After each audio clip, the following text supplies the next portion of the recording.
안녕하세요. CS 리더스 관리사 개론 파트 우리 이번에 2장을 진행해 보도록 하겠습니다.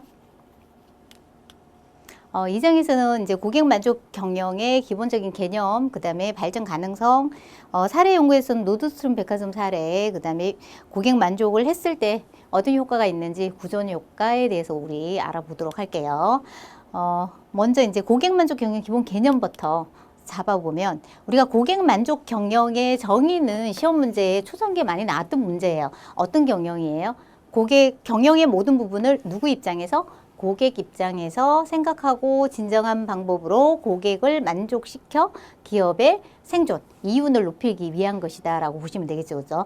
그렇게 하기 위한 어떤 경영 전략을 갖다가 우리 뭐라고 한다? 고객 만족 경영이다. 정의 뭐 간단하게 기억해 주시면 되고요. 대두 배경을 보시면 현대사회에서는 더 이상 우리가 어떤 기업의 서비스 품질이 더 높다, 제품 품질이 더 높다라는 차별화가 조금 불가능하죠. 그죠? 그래서 뭐 가령 F사의 스마트폰이나 삼성의 갤럭시 폰이나 어때요? 서비스 품질이나 제품 품질에 있어서 어떤 게 월등하게 더 좋다라는 차이점을 발견하기가 어렵기 때문에 우리는 어떻게 해야 된다? 고객의 욕구의 다양화, 이 다양화된 욕구에 대해서 조금 더 차별화하기 위한 어떤 전략이 필요하다라고 보시면 되고요. 일단 공급이 가행되면서 고객의 파워 시대가 되었다는 거. 우리가 수요와 공급 대비해서 예전에는 공급이 어때요? 작았잖아요. 수요가 더 많았을 때는 우리가 고객 만족을 굳이 하지 않아도 만들어 놓기만 하면 샀다라는 거예요. 그죠? 근데 지금 현재는 공급이 더 많다 보니까 어떻게 해야 돼요? 다 타사보다 차별화된 무언가는 있어야 된다는 얘기예요. 그래서 공급 과잉이라는 것은 결론적으로 어때요? 기업 성장이 어떻게 경쟁이 가다되고 그 다음에 기업 성장이 둔화된 거죠. 그죠? 그 다음에 국제화, 글로벌 경쟁이 격화되었고요. 소비자의 니즈도 당연히 다양화되었겠죠. 그죠? 그 다음에 비슷해지는 동질화된 똑같은 말이죠. 그죠? 제품 품질과 서비스 품질 때문에 우리는 어떤 부분, 고객 만족이라는 부분에 차별화를 두어야 된다. 그래서 고객 만족 경영이 대두되었다. 이렇게 보시면 되겠습니다. 그래서 여기서 시험 문제가 개념 시험 문제 나왔고요. 그 다음에 대두 배경에 대한 설명 중 틀린 것은 시험 문제 당연히 나왔겠죠. 그죠? 그러면 가장 우리가 바꾸기 쉬운 것이 어디예요? 기업의 성장이 둔화되었나요? 가속화되었나요? 가속화가 아니라 둔화되었다. 이렇게 찾으시면 돼요. 해당되지 않는 것. 이렇게 보시면 되겠죠. 그죠? 그 다음 또 하나는 뭐예요? 비슷해지는 또는 동질화된 이죠. 그죠? 이걸 어떻게 바꾸면 틀리게 되죠? 예시가 차별화된 이렇게 되면 틀린 거죠. 그죠? 동질화되었기 때문에 우리가 고객 만족 경영을 해야 된다. 그래서 두 부분의 시험 문제 나왔으니까 기억을 해 주시면 되겠습니다. 그렇다면 우리가 고객 만족 경영을 왜 해야 되는가? 우리 이유재 교수가 제시를 하기를 방금 설명했는 부분하고 똑같죠. 그죠? 우리가 만족한 고객은 어때요? 충성 고객이 되잖아요. 그죠? 그리고 충성 고객이 되면 항상 재구매가 이루어지죠. 만족하면. 우리 전 시간에 배웠던 거 굿맨이 제시한 고객 만족의 핵심 키워드는 재구매였잖아요. 그죠? 기억나실까요? 그죠? 그래서 재구매가 이루어지고 고정 고객, 충성 고객이 된다라는 얘기예요. 그 다음에 우리가 고객 기호 변화를 미리 예측해서 우리가 어떻게 해줄 수 있다? 대응할 수 있다. 그 다음에 고객은 만족하면 무엇을 한다 그랬죠? 재구매도 하지만 구전을 하잖아요. 그죠? 자, 구전을 하게 되면 기업 측면에서는 어때요? 광고를 누가 해주는 거예요? 이 광고를 소비자가 해주는 거죠. 소비자, 고객이 해주는 거잖아요. 그럼 기업 측면에서는 이 광고를 어떻게 해도 돼요? 비용 절감을 해도 되죠. 그죠? 알아서 광고를 고객이 해주는 거니까. 그죠? 그래서 불필요한 투자 방지로 비용 절감을 가져올 수 있다. 그다음에 가격 우위 효과를 가져오면 경쟁 우위에 있다면 가격의 우위에 있다라는 얘기죠. 장기적인 관점에서 높은 이윤 창출이 가능하고요. 방금 얘기했던 이 부분하고 똑같이 구전 효과는 뭐죠? 광고 효과로 마케팅 효율성 제고와 비용 절감 기억을 해 주셔야 되겠죠. 그러면 여기에서도 우리가 시험 문제가 나온다라면 비용이 자, 여기서 가장 강조되는 게 비용 절감이잖아요. 그죠? 그러면 비용이 뭐 증가한다. 뭐 이렇게 나오면 틀리겠죠. 그죠? 해당되지 않는 것 해서 기억을 해 주시면 되겠습니다. 자, 우리가 고객 만족 경영의 이제 3대 원칙을 살펴보면요. 고객 만족 경영에서는 자, MOT는 우리 전 시간에 개념을 배웠죠. 그죠? 접점의 개념이잖아요. 그죠? 그래서 접점을 어떻게 해라? 접점을 최우선시해라. 접점이 가장 중요하잖아요. 접점에서 이 접점이라는 것은 사람이 면대면으로 만나는 것만이 접점이 아니라 뭐죠? 고객이 그 기업의 광고를 보는 순간, 그 다음에 그 기업의 이름, 그죠? 로고를 볼 때도 접점이 생긴다는 거예요. 그 다음에 그 기업의 어때요? 그 건물에 들어서는 순간, 그 모든 순간순간이 다 접점이 되기 때문에 이 접점 관리를 최우선시 해라라는 얘기예요. 그래서 이 접점을 최우선시 하되 접점만 최우선 하면 될까요? 아니죠, 그죠? 접점을 최우선시 해라. 해당되지 않는 것 당연히 만 들어가면 안 된다라는 거 기억하시면 되고요. 그 다음 또 하나는 고객 만족도를 조사할 때는 어떻게 해야 된다? 정기적으로 어때요? 그 다음에 정량적으로. 정량이라는 건 뭐예요? 1점이다, 2점이다, 3점이다 숫자로 나타낼 수 있는 거. 그리고 완전하게 측정을 해라. 세 번째는 경영자, 관리자가 주도를 해야 된다. 그래서 시험 문제가 어떻게 나오겠어요? 조금 전에 이제 접점만 최우선 하면 안 되겠죠. 그죠? 자, 경영자, 관리자가 주도를 해야 되는데 종사원이 주도해야 된다. 이렇게 나오면 어떻게 되겠어요? 틀린 예시가 되겠죠. 그죠? 그렇게 문제가 나오고요. 그 다음에 보기 안에 들어가서 해당하는 세 가지를 모두, 3원칙을 모두 선택하여라. 유형 문제 하나. 그 다음에 해당되지 않는 거, 찾는 거 하나. 가장 많이 틀어지는 부분은 이거예요. 누가 주도를 해야 되는지. 당연히 경영자, 관리자가 주도를 해야 되겠죠. 그죠? 종사원, 접점 직원이 주도한다 이러면 틀리겠죠. 그죠? 그리고 이 세 가지를 모두 선택하여라. 이 세 가지 유형의 문제가 나오는 거 기억을 해 주시면 되겠습니다. 일반적으로 이제 우리가 고객 만족도를 조사하는 이유는 뭘까요? 기업에서 만족도가 높다, 낮다에 따라서 가격을 결정을 하겠죠. 그죠? 가격 결정할 때 많이 써요. 결정. 그래서 허용률이라고 하죠. 그죠? 가격 허용율. 그러니까 가격을 5% 올릴 건지 또는 5% 낮출 건지 그대로 유지할 건지 고객의 만족도에 따라서 우리는 올리거나 내리거나 유지하거나를 선택한다는 얘기예요. 그 정도로 그래서 고객 만족도가 중요한 거죠. 그 다음에 이제 우리가 고객 만족효가 그래서 앞에서 그죠? 이게 경이죠. 그죠? 앞에서 살펴봤는데 그것을 두 가지 측면으로 나눠서 이제 마이네트가 제시를 해요.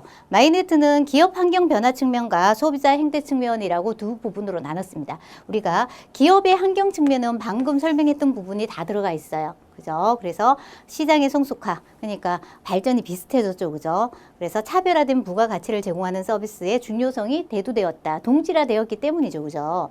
그 다음에 국제화나 시장이 개방화되고, 그 다음에 인터넷이 발달했고, 또한 이로 인해서 글로벌 경쟁이 격화되었다. 그래서 여기서는 중요한 문장이 이 문장은 기억을 해 주셔야 돼요. 글로벌 경쟁 격화로 인한 무한 경쟁 시대로 돌입을 했는데 소수의 가점 시장에서 다원적 경쟁 시장으로 경쟁 구조가 바뀌었다. 기억하셔야 되겠죠. 그죠?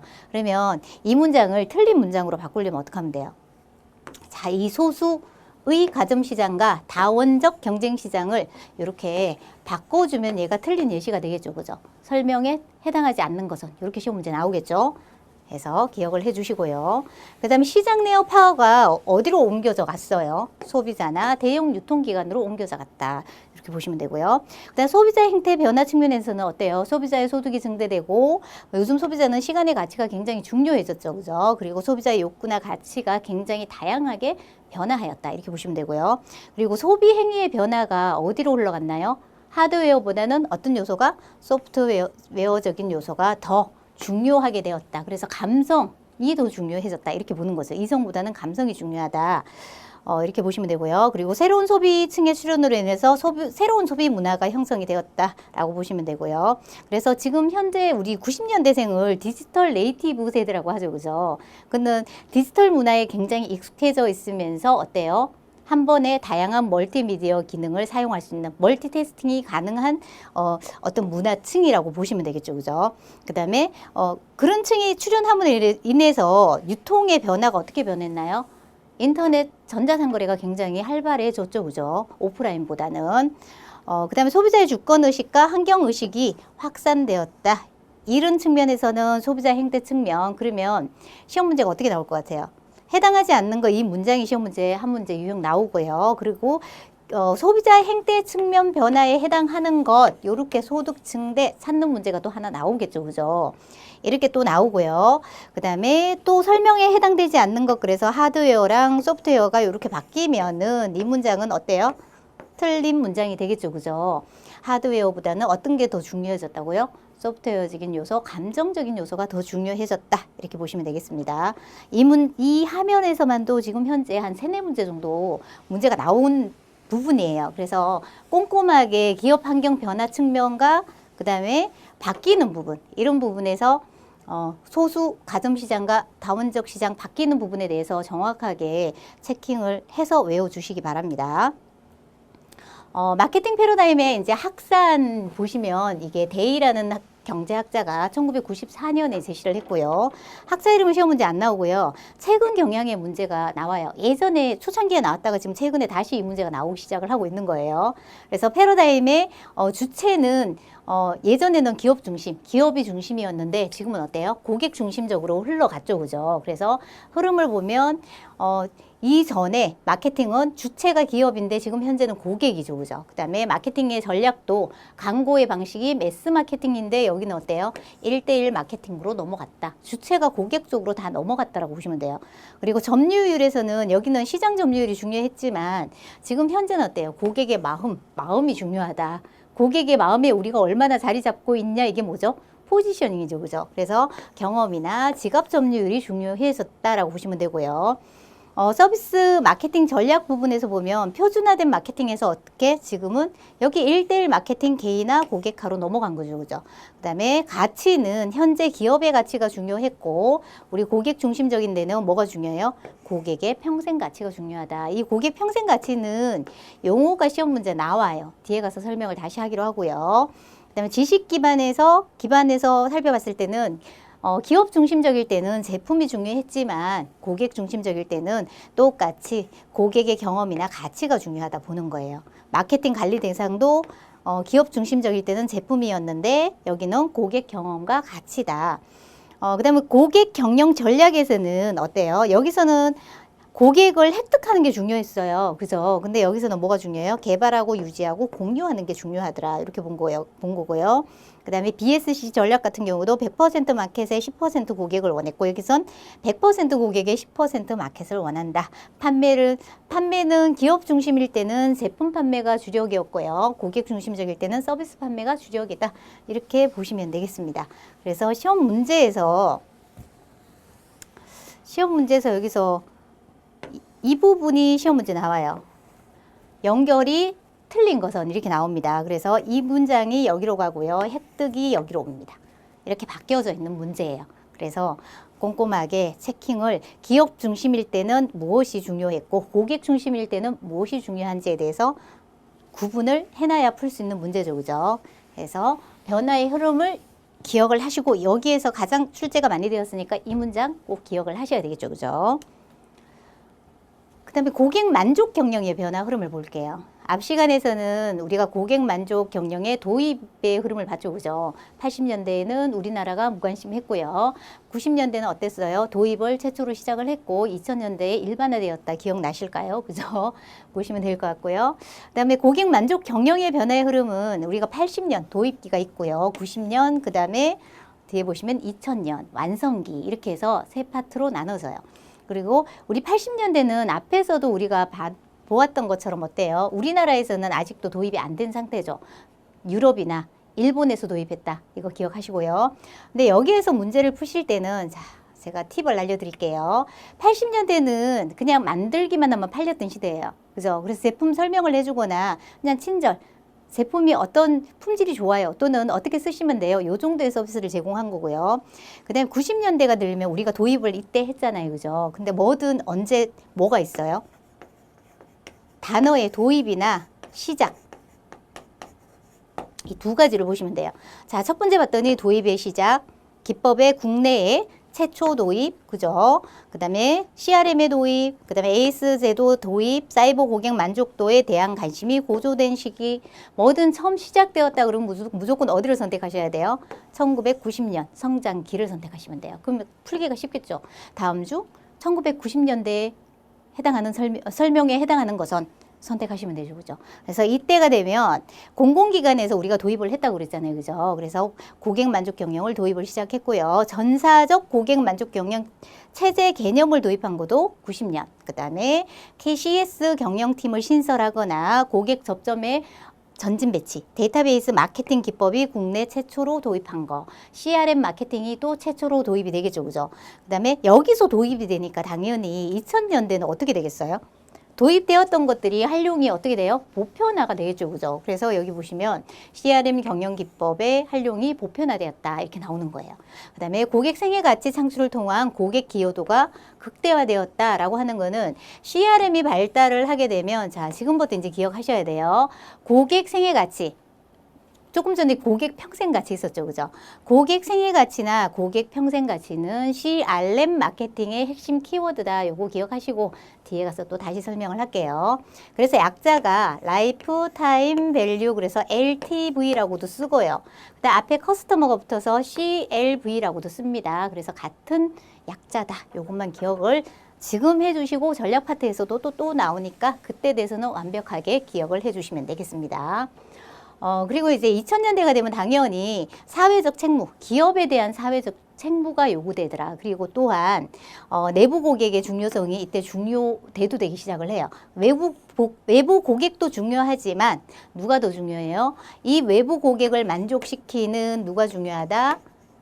내부 고객이 중요하다. 이 중요성이 대두되기 시작한 거 이게 2000년이다. 그리고 또한 여기에 어떤 고객까지 글로벌 고객까지 고려해야 된다라는 게 이제 이때 대두돼요. 그래서 시험 문제에서 90년대에 해당하는 것, 그 다음에 2000년도에 해당하는 것, 그 다음에 80년대에 해당하는 것 구분하기 가능하시겠죠, 그죠? 그래서 90년대는 무조건 도입이나 시작이다. 이거 기억하시면 되고요. 그 다음에 도입기 80년에는 우리가 그냥 기본적인 서비스를 제공했다. 이거 생각하시면 되고요. 2000년이 되면서 조금 더 뭔가의 활용이 보편화되면서 그 다음에 내부 고객이 중요해졌고 이런 얘기, 그 다음에 기업의 어떤 사회적인 책무가 중요해졌다. 이런 얘기가 나오면 2000년 선택하시면 되겠습니다. 그 다음에 우리가 고객 만족을 시키는 3요소, 기업 입장에서 고객 만족을 시키는 3요소를 보시면은 첫 번째 하드웨어, 소프트웨어, 휴먼웨어, 소프트웨어 이 세 가지로 나눠볼 수 있다. 이렇게 보시면 되고요. 이 각각에 대한 뭐 정의 당연히 시험 문제 나오고요. 그리고 사례도 시험 문제 잘 나오는 문제예요. 그래서 하드웨어 같은 경우는 뭐죠? 우리가 그 기업에 가서 만나는 물리적인 요소. 그래서 뭐 인테리어 또는 시설 이런 것들이 해당되겠죠. 그죠? 주차 건물도 해당되고요. 그 다음에 화장실의 청결도 뭐 이런 것들이 해당된다라고 보시면 되고요. 만약에 백화점이라면 어때요? 하드웨어는? 물건의 진열 상태 이런 것들도 해당되겠죠. 그죠? 그다음에 휴먼웨어 같은 경우는 휴먼은 사람이잖아요. 그죠? 그래서 사람이니까 종업원의 응대 태도에 대한 만족도다. 그래서 보시면은 사례로 보시면 뭐예요? 친절도, 용모, 태도, 의사소통. 사례로 보시면은 고객이 매장을 나갈 때 친절하게 인사를 하는 거는 사람이 해야 되죠. 그죠? 그래서 휴먼웨어에 해당한다. 직원이 단정하게 유니폼을 착용하고 있는가? 이거는 어디에 해당되는 거? 휴먼웨어. 그죠? 그 다음 소프트웨어 같은 경우는 우리가 앞 시간에 배웠던 서비스 프로세스가 여기에 해당되겠죠. 그죠? 제공되는 절차. 그래서 고객이 접하는 시스템도 해당되지만 프로그램이 프로세스가 되겠죠. 그죠? 기업의 상품도 소프트웨어다. 이렇게 보시면 되고요. 그 다음에 예약 같은 거. 서비스 절차가 프로세스라고 볼 수 있겠죠. 그죠? 업무 처리 방식 이런 것들이 소프트웨어에 해당된다. 그러면 사례로 살펴보면 고객이 주문 절차를 쉽게 따라할 수 있다는 어디에 해당된다? 소프트웨어에 해당된다. 그래서 실제적으로 시험 문제가 각각에 대한 요소도 시험 문제 잘 나오고요. 이렇게 연결해서 하드웨어 선택하는 거 나오고요. 그 다음에 어떤 문제가 나오겠어요? 휴먼웨어에 해당하는 것에서 어떻게 여기에 가장 많이 나왔던 게 조직 문화예요. 초창기 문제에서. 근데 이 조직 문화를 정확하게 휴먼웨어라고 기억을 해놔야 되는데 조금 헷갈리죠. 그죠? 그래서 이거 기억하시고. 그 다음에 소프트웨어 같은 경우는 우리 사례 시험 문제, 서비스 프로그램, 상품, 그죠? 예약. 이 세 가지 보기에서 소프트웨어에 해당하는 요소를 모두 선택하여라. 이런 문제가 나와요. 그래서 지금 방금 체크한 거는 잘 기억을 해 주셔야 돼요. 그리고 또 하나 문제가 이제 사례에 대해서 나와요. 보기 안에 지금 현재 제시된 사례가 다 들어가요. 자, 보기 안에 그죠? 다 이렇게 가겠죠. 그럼 보기에서 휴먼웨어에 해당하는 걸 모두 선택하여라. 그러면 이제 나와 라를 선택하는 문제, 유형. 총 3가지 유형의 문제가 나옵니다. 그죠? 그래서 각각의 유형에 대해서 우리가 완전하게 파악을 해놔야 풀 수 있는 문제죠. 그죠? 그래서 우리 고객 만족의 3요소 이렇게 해서 체킹을 해 놓으시고요. 그 다음에는 이제 고객 만족 경영 발전 가능성으로 넘어가겠습니다. 패러다임 시프트. 패러다임은 뭐죠? 흐름이죠. 그죠? 시프트는 이동이잖아요. 어디로? 뭐 왼쪽으로 이동하든 오른쪽으로 이동하든 뭔가의 흐름이 바뀌었다는 얘기죠. 그죠? 그래서 3C와 3S의 개념이 나와요. 우리 산업화 시대 때는 3S를 썼죠. 그죠? 그래서 3S를 썼고요. 이게 서비스업으로 바뀌면서 우리가 지금 현재는 서비스 산업이잖아요. 그죠? 서비스 산업 시대가 도래하면서 3C로 변화시켜야 돼 라고 얘기한 사람이 우리 전 시간에 배웠던 마이클 해머 교수가 제시를 해요. 3C를. 그죠? 그래서 여기에서 3C라는 거는 커스터머의 C, 그 다음에 체인지의 C, 그 다음에 컴피티션의 C 해서 3C다라고 하는 거예요. 그럼 시험 문제가 어떻게 나왔겠어요? 3C를 모두 선택하여라. 당연히 나왔겠죠. 그죠? 그래서 선택을 해주시면 되고요. 각각에 대한 연결이 시험 문제 나와요. 3C 중에서 체인지. 끊임없는 혁신이잖아요. 고객 인간, 고객 가치 창조를 중심으로 변화에 적응, 보기에 해당되는 3C 요소는 이렇게 시험 문제 나옵니다. 그럼 체인지 선택 가능하시죠? 그죠? 당연히 커스텀에서는 고객이 중요하고요. 그 다음에 무한 경쟁. 지금 현재는 글로벌 경쟁 시대잖아요. 그죠? 그래서 무한 경쟁 체제에서 고객에게 주권을 이양해야 된다라는 거고요. 3S 같은 경우는 이제 표준화, 그죠? 그 다음에 단순화, 그 다음에 전문화를 시켜라. 이것도 당연히 3개를 모두 선택하여라가 시험 문제 나왔고요. 영어로도 나오고, 3S 같은 경우는 한글로도 나오고 영어로도 나와요. 각각의 개념으로 각각의 단어로 기억을 하셔야 되고 당연히 연결하는 거 뭐 이렇게 다 나왔겠죠. 3S는 3개 다 나왔으니까 3개 다 기억을 하셔야 돼요. 표준화 같은 경우는 뭐 규격 같은 거를 우리가 표준화 시킨다라든가 또는 뭐예요? 뭐 어떤 것에 대한 기준을 잡아서 표준화를 시킨다고 보시면 되고요. 단순화 같은 경우는 현재 우리가 여러 개 상품을 판매를 하는데 뭐 C라는 상품이 판매가 잘 안 돼. 매출이 낮아. 그죠? 매출이 낮다. 그럼 얘를 어떻게 한다고요? 빼버린다는 얘기예요. 그죠? 그래서 현재 제품 계열에서 이익이 적거나 적자를 내고 있는 제품을 어떻게 한다고요? 축소해 나가는 것. 이걸 갖다가 뭐라고 한다? 단순화. 가장 빈도수가 높아요. 그러니까 기억을 해 주시면 되고요. 그 다음에 이제 전문화 같은 경우는 특정 유형의 문제나 목표 대상, 그죠? 대상과 목표의 지식과 기술을 전문적으로 적용하는 것. 그죠? 그 결론은 작업을 전문화시키는 거다. 이렇게 보시면 되겠습니다. 그럼 여기서만 해도 문제가 뭐 4-5 문제는 또 나왔겠죠. 그죠? 각각 연결하는 거, 그 다음에 3개 모두 선택하는 거, 그 다음에 3S 같은 경우는 영어로 3개 선택하는 거, 한글로 3개 선택하는 거, 이렇게 나왔다는 거 해서 체크하시고요. 그 다음에 총체적인 고객 만족 경영 혁신으로 넘어가겠습니다. 이제 우리가 앞에서 요 전에서 뭘 배웠어요? 고객 만족 경영을 배웠잖아요. 근데 앞에 뭐가 달렸어요? 총체적, 그 다음에 뒤에 혁신에 달렸어요. 그래서 이걸 갖다가 우리가 TCS라고 불러요. 그래서 TCS. 일반적으로 혁신은 우리가 이노베이션, 그래서 새로운 것으로 가는 거죠. 그죠? 뭐 그리 거창한 게 아니라 변화를 준다라는 얘기예요. 새로운 변화. 그죠? 그래서 고객 만족 경영 중에서도 어때요? 정의가 한 차원 더 높은 고객 만족 경영을 추진하는 것.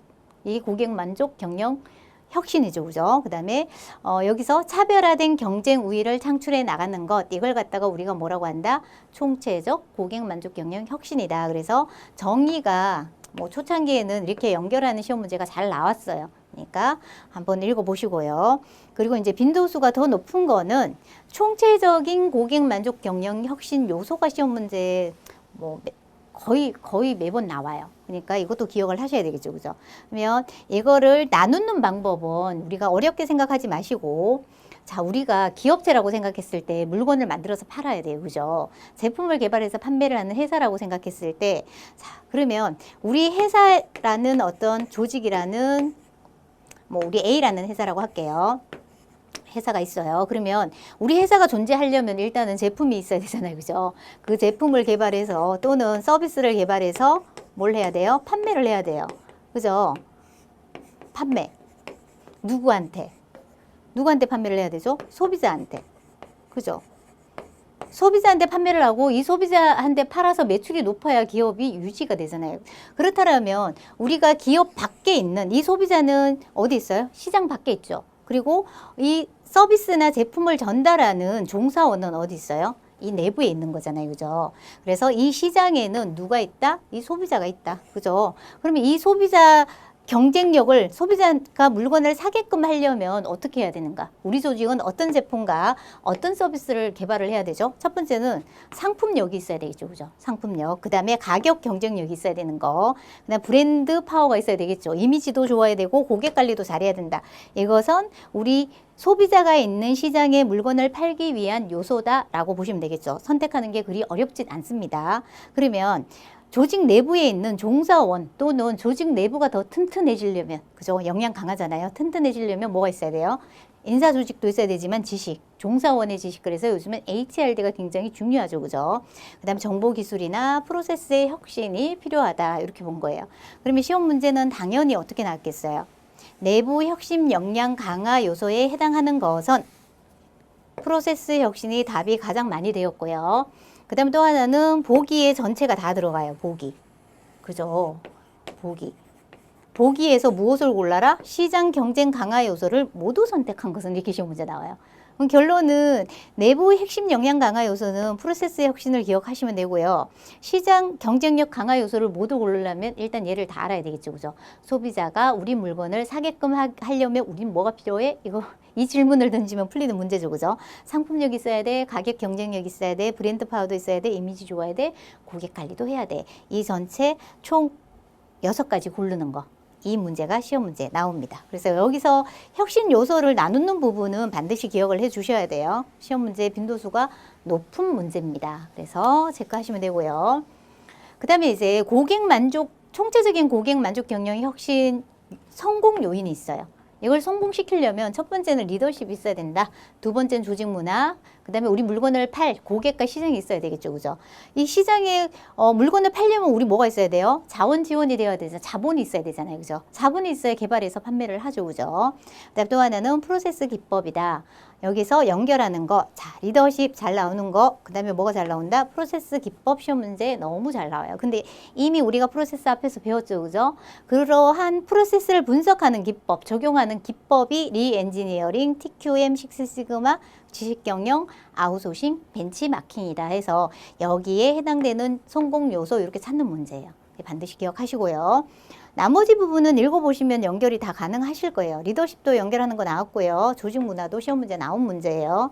여기서 시험 문제 안 나온 거는 이 고객과 시장 빼고는 다 나왔어요. 자원 지원도 연결하는 거 나왔습니다. 그죠? 그래서 물리적이나 심리적 보상을 의미하는 거, 그리고 자원을 분배하는 거. 그죠? 해서 각각의 연결 기억하시고요. 당연히 성공 요인이 아닌 것도 시험 문제 나왔겠죠. 그죠? 그래서 리더십, 조직 문화, 고객과 시장, 자원 지원, 프로세스 기법 이렇게 보시면 되겠습니다. 그리고 이제 총체적 고객 만족 경영 혁신의 실패 요인을 살펴보면 성공하려면 성공 요인 앞에서 살펴봤죠. 그죠? 실패 요인으로는 어때요? 전사적이라는 건 뭐죠? 전 직원, 모든 구성원들이 합의를 해야 되잖아요. 그죠? 어떤 특정 부서에서만 합시다 해가지고 되는 건 아니죠. 그죠? 전사적으로 합의 도출에 실패하면 어떻게 된다? 실패하는 요인이 된다. 두 번째는 혁신을 위한 당연히 물적, 인적 자원이 부족하면 어떻게 돼요? 실패하겠죠. 그죠? 기획 포착 실패, 그 다음에 기업 측면에서 지나치게 비용 절감을 강조해도 어떻게 된다? 실패한다. 기업에서 비용 절감을 가장 많이 하는 부분이 어딜까요? 그죠? 당연히 인력이죠. 그죠? 그러니까 사람을 가장 먼저 정리를 하잖아요. 그죠? 그러면 사람을 정리하면 당연히 서비스에서는 사람을 정리하고 요즘 뭐 어떻게 하고 있어요? 기계화를 하고 있죠. 그죠? 이 기계화를 함으로 인해서 서비스의 품질은 어떻게 돼요? 더 떨어지고 있는 거죠. 그죠? 그래서 표준화된 서비스를 제공하다 보니까 친절은 한 것 같은데 왜 기분은 별로 안 좋지? 뭐 이런 상황이 나오는 거죠. 그죠? 그래서 지나친 비용 절감은 어떻게 된다? 실패하는 요인이다. 뭐 여기에서도 이 강조, 부족, 실패를 다른 단어로 바꾸겠죠. 그죠? 해서 체크를 해주시면 되고요. 가장 많이 바꾼 거는 비용 절감 강조해요. 비용 절감이 아니라 비용을 뭐 상승시켰다 이렇게 나오겠죠, 그죠? 당연히 상승을 시키면 이거는 뭐다? 성공 요인이다 이렇게 보시면 되겠습니다. 자, 다음으로는 이제 감성 경영의 등장, 감성 경영에 대해서 알아보기로 할게요. 감성 경영은 우리가 기업의 이성, 그러니까 소비자한테 이성을 호소하는 게 아니라 어떤 걸 호소한다? 감성이나 감정이나 필링에 호소해야 변할 수 있다라고 보는 게 감성 경영이다라고 보시면 되겠습니다. 여기에서 데니엘 골먼이라는 학자가 정의를 했고요. 그러니까 우리가 주로 쓰는 EQ를 제시한 학자라고, 경영학자라고 보시면 되겠습니다. 그래서 여기서도 조금 전에 봤던 문제 유형과 조금 비슷하죠, 그죠? 감성 경영 효과가 대외적인 측면과 대내적인 측면에서 나누는 게 시험 문제 나와요. 당연히 감성 경영을 하면 좋은 점은 뭐죠? 대외적인 측면에서 당연히 어떻게 될까요? 기업의 내부 고객이 외부 고객을 만족시켜주면 기업에서는 매출이 올라가고 그다음에 기업 브랜드 가치가 상승한다. 이런 효과를 가져온다. 이렇게 보시면 되고요. 대내적인 측면에서 자, 감성 경영을 한다 그러면 어때요? 어떤 CEO가 우리가 한번 예를 들면 자, 우리 회사의 대표님이 그죠? 감성 경영을 한다라고 봤을 때, 생일 때, 직원들의 생일 때 편지를 써줘요. 그래서 선물과 손편지를 써서 보내준다, 꽃다발도 보내준다, 그랬을 때 다 감동을 하겠죠. 그죠? 그런 부분. 그리고 내가 회사를 출근을 했는데 직장 동료들하고 너무 잘 좋아요. 그리고 회사가, 위에, 대표서부터 해서 밑에까지 다들 팀워크가 너무 좋다. 그래서 굉장히 즐겁고 신나는 일터라고 했을 때 감성 경영이 통한 거죠. 그죠? 그랬을 때 조직 구성원들은 어때요? 고객을 응대할 때 당연히 고객 만족을 시키겠죠. 그죠? 내가 만족하니까 당연히 고객도 만족시킨다라는 의미예요. 그러면 감성 경영을 했을 때는 대내적인 측면에서는 어때요? 조직 구성원의 직무 만족도가 올라가겠죠. 나는 여기에 이 직장이 즐거워. 그죠? 그래서 평생 근무할 거야. 라는 이런 마음을 가졌다라면, 내 직장이야. 라는 마음을 가졌다라면 당연히 충성도도 올라가겠죠. 그리고 기업 측면에서도 핵심 인재 양성이 촉진이 된다. 이러한 효과를 가져온다라는 얘기예요. 그리고 또 하나는 피그말리온 효과를 가져올 수 있다라고 보는 거예요. 피그말리온 효과 같은 경우는 잘한다라고 하면 더 잘하는 거, 칭찬 효과라고 보시면 되겠습니다. 그래서 격려해주면 더 잘한다라는 의미라고 보시면 되고요. 그리고 여기에서 피그말리온 효과는 시험 문제 엄청 잘 나와요. 그래서 이 정의 기억하시고요. 이걸 다른 말로는 자기충족 예언이라고도 하고요. 어떻게 행동하리라는 주의의 예언, 그죠? 예언이 행위자에게 영향을 주어 그렇게 만든다는 이론이다. 그래서 간절히 바라면 이루어진다. 이런 얘기죠, 그죠? 그래서 그 조직 구성원에게 넌 할 수 있어라고 얘기한다라면 그 일을 충분히 해낼 수 있다라는 거예요. 격려와 칭찬을 주면 해낼 수 있다라는 거. 그게 바로 피그말리온 효과다. 이렇게 보시면 되겠습니다. 각각 구분하는 게 어렵진 않고요. 피그말리온 효과 기억해 주시면 되고요. 그 다음에 한국적인 감성 경영, 우리나라의 한국적 특성에 맞는 감성 경영의 전략은 다음과 같다라고 보는 거예요. 리더는 개인적 측면에서 하업과 건의를 무엇을 시켜야 된다? 조화시키려는 노력이 필요하다. 그럼 시험 문제에서 이 조화를 강화라고 하겠죠. 그죠? 강화시키려는 노력이 필요하다. 그러면 뭐죠? 틀린 예시가 되겠죠. 그죠? 개인주의와 공동체 의식을 또 조화시키려는 노력이 필요하다라고 돼 있죠. 그죠? 이것도 이렇게 강조하면 틀리겠죠. 그죠? 나왔다는 얘기예요. 그죠? 그러니까 기억하셔야 되고요.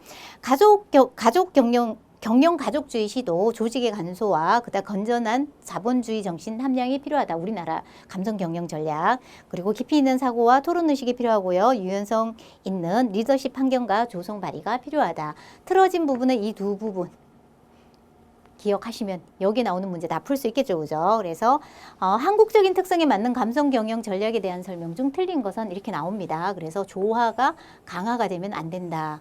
요거 꼭 기억해 주시면 되겠습니다. 고객 만족 경영의 사례 연구로 넘어가겠습니다. 여기에서는 노드스트롬 사례 연구가 가장 일반적으로 저희 책에서는 이렇게 다뤄놨습니다.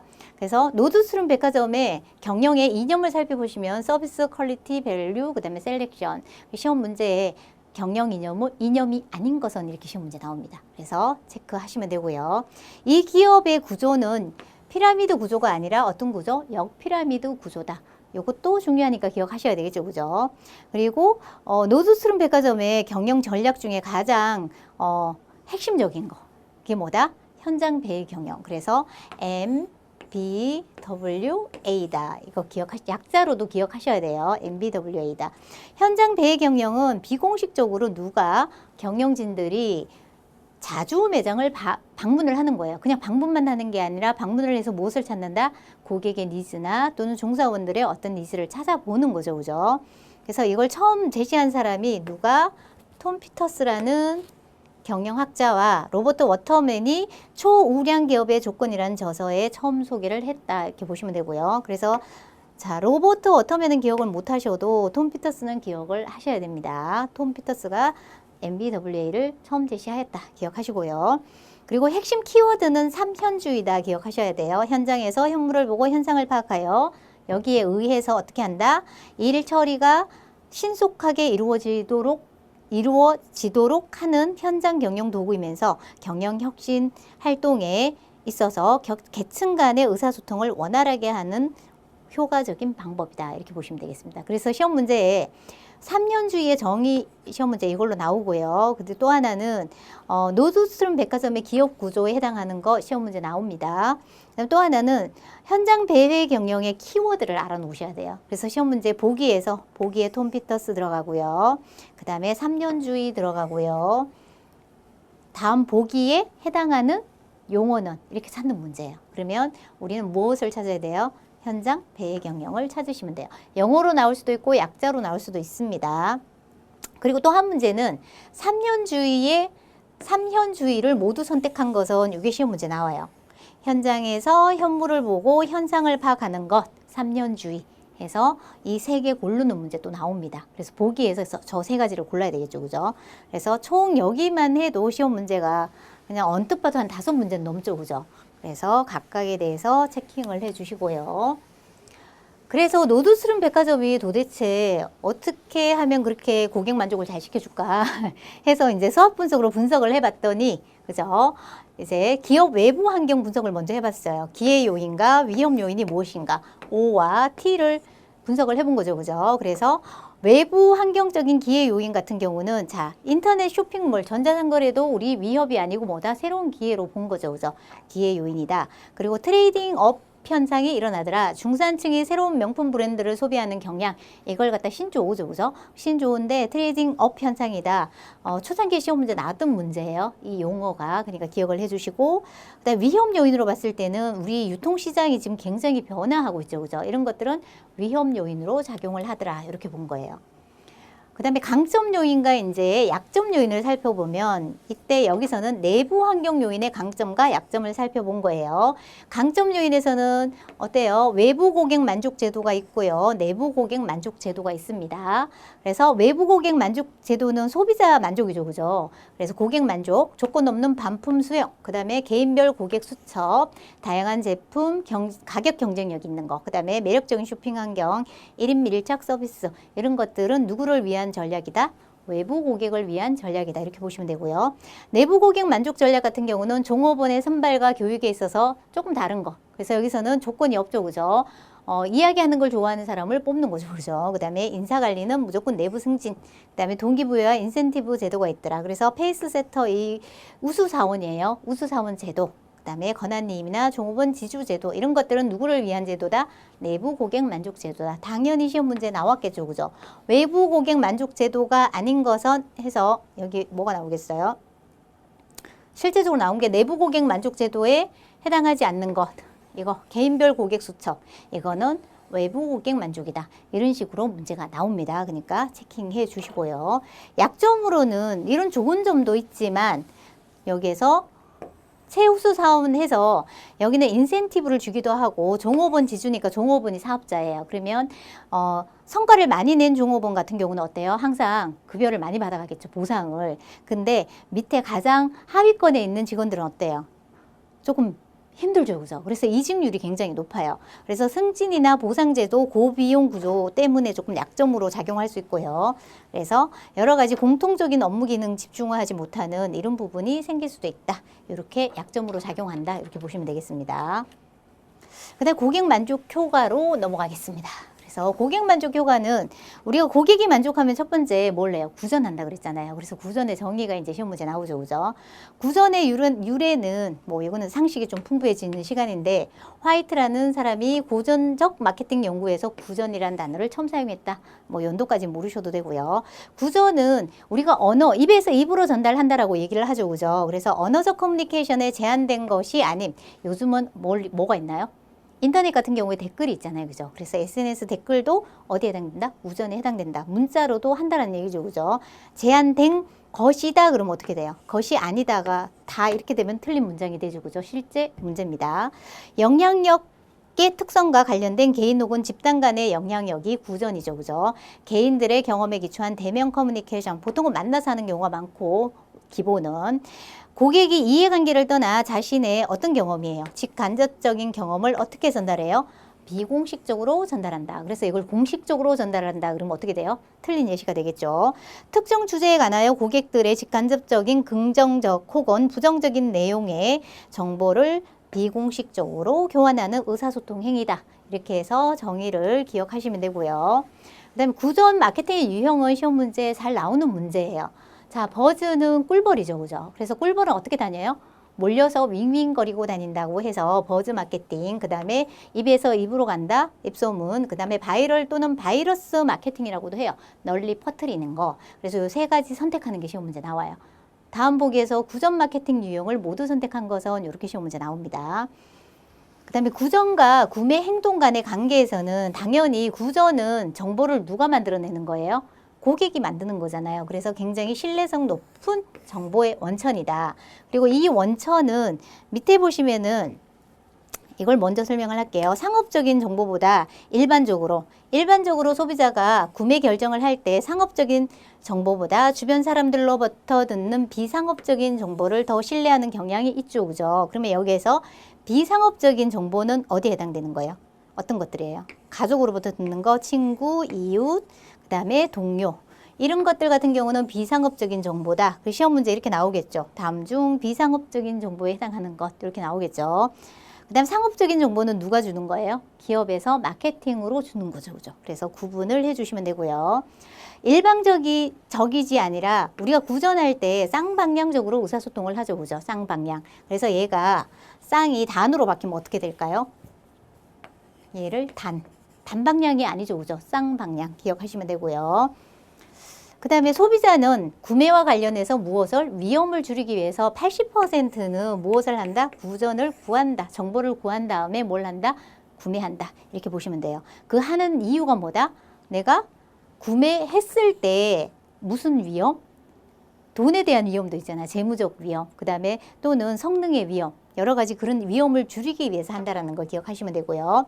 소비자들은 상업적인 의도를 인지하고 기업이 자사 제품에 대해 제공하는 긍정적인 정보를 신뢰하지 않는 경향이 있다. 이건 뭐다? 이건 공식적인 거잖아요. 기업에서 마케팅으로 보내는 정보를 공식적인 정보보다는 무엇을? 비공식적인 정보를 더 신뢰한다. 이런 의미에서 나온 문장이라고 보시면 되겠습니다. 그 다음 구전의 중요성은 조금 전에 설명한 것처럼 정보를 누가 생산했죠? 고객에 의해서 창출되었다. 그러면 기업에 의해서 창출되었다. 그러면 틀린 거죠. 그죠? 고객에 의해서 창출되었기 때문에 더 신뢰성 있는 정보다. 이렇게 보시면 되고요. 그리고 전파 속도가 굉장히 빠르다. 기억하시면 되고요. 그리고 1대1 커뮤니케이션이다. 1대 다가 되면 틀리죠. 그죠? 이렇게 1대 다대 커뮤니케이션이야. 그러면 이 문장이 틀린 거예요. 1대1 커뮤니케이션 기억하시고요. 그 다음에 생생한 경험적인 요소서. 내가 써보고 난 다음에 이거 좋아라고 얘기하는 게 구전이잖아요. 그죠? 그래서 보시면 되고. 그 다음 또 하나는 고객이 중고 집단에서 추천 의도는 고객의 재방문으로 확산되는 과정에서 구전 커뮤니케이션으로 작용하면서 매우 중요한 의미를 지닌다라는 거. 그래서 우리는 구전 마케팅을 잘해야 성공할 수 있다. 이렇게 얘기하죠. 그죠? 그래서 요즘 인터넷 쇼핑 같은 경우에도 댓글이라든가 블로그 작업이나 이런 것들을 왜 할까요? 다 이 구전 때문에 하는 거죠. 그죠? 그래서 보시면 될 것 같습니다. 그래서 이번 시간에는 우리가 구전까지 해서 전반적으로 훑어봤고요. 다음 시간에 또 3장 고객 행동에 대해서 배워보도록 하겠습니다. 고생하셨습니다.